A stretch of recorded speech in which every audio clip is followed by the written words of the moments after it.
ये कहानी है एक किसान की जो कि बहुत मेहनती था। वो बड़ी मेहनत से खेतों में अनाज उगाता था और उसकी देखभाल करता था। पर अक्सर उसकी फसल खराब हो जाती थी। कभी सूखा पड़ जाता, कभी बाढ़ आ जाती, कभी तेज धूप, कभी आंधी। कोई ना कोई कारण से उसकी फसल खराब हो ही जाती। एक दिन वो किसान पेड़ के नीचे बैठकर अपनी बर्बाद हुई फसल को देख रहा था और तभी वो गुस्से में आसमान की तरफ देखकर ईश्वर से कहता है कि मालिक, लोग तुझे महान मानते हैं, सर्वज्ञानी मानते हैं, सबसे बड़ा मानते हैं। कहते हैं कि आप सब जानते हैं, लेकिन मुझे ऐसा लगता है कि आपको कुछ भी नहीं पता है। मुझे ये लगता है कि आपको तो ये भी नहीं पता है कि फसल कैसे उगती है। अगर आप ये जानते होते तो हर समय जो बाढ़, आंधी और तूफान आते हैं वो कभी नहीं आते।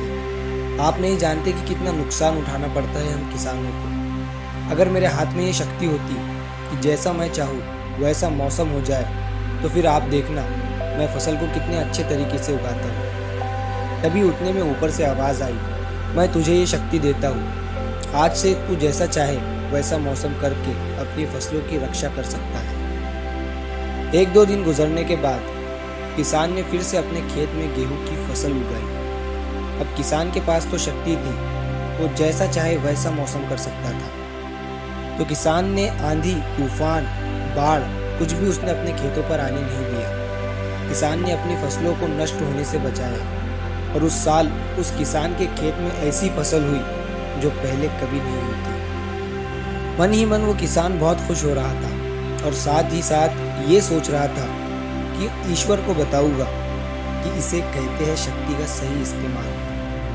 कुछ दिन और गुजरने के बाद फसल कटने के लिए तैयार हो गई। किसान बड़े उत्सुकता के साथ फसल को काटने लगा, पर जैसे ही उसकी नज़र गेहूं की बालियों पर पड़ी तो वो हैरान हो गया, क्योंकि उन बालियों में गेहूं के दाने ही नहीं थे। गेहूं के एक भी बाली के अंदर गेहूं का दाना नहीं था। सारी बालियां अंदर से खाली थी। अब वो किसान बड़ा परेशान हो गया और फिर से ईश्वर को पुकारने लगा। वो जोर जोर से चिल्लाते हुए ये कह रहा था कि शायद तूने मुझे कोई सजा दी है।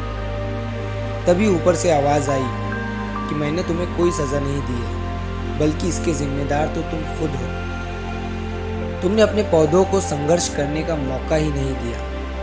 ना तो तुमने उन्हें आंधियों से जूझने दिया और ना ही तेज बारिश से सहने दिया और ना ही धूप में तपने दिया।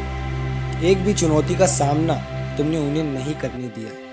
इसीलिए सारे पौधे अंदर से खोखले रह गए। जब आंधी, तूफान, तेज बारिश और धूप पड़ती है, तभी ये पौधे संघर्ष करते हैं और इसी संघर्ष से ताकत पैदा होती है, जिसमें शक्ति होती है, ऊर्जा होती है और इसी संघर्ष से गेहूं का दाना बनता है। तूने उन्हें बुरे वक्त से गुजरने ही नहीं दिया जहां उनका जन्म होता। सारी बालियां इसीलिए खोखली रह गई क्योंकि तुमने अपने पौधों को संघर्ष कराया ही नहीं। सेम यही चीज़ दोस्तों हमारे साथ भी होती है। इस कहानी से हमें ये सीख मिलती है कि बुरा वक्त जो होता है, जिसे लोग संघर्ष कहते हैं, स्ट्रगल कहते हैं, यहीं से एक इंसान की ग्रोथ होती है।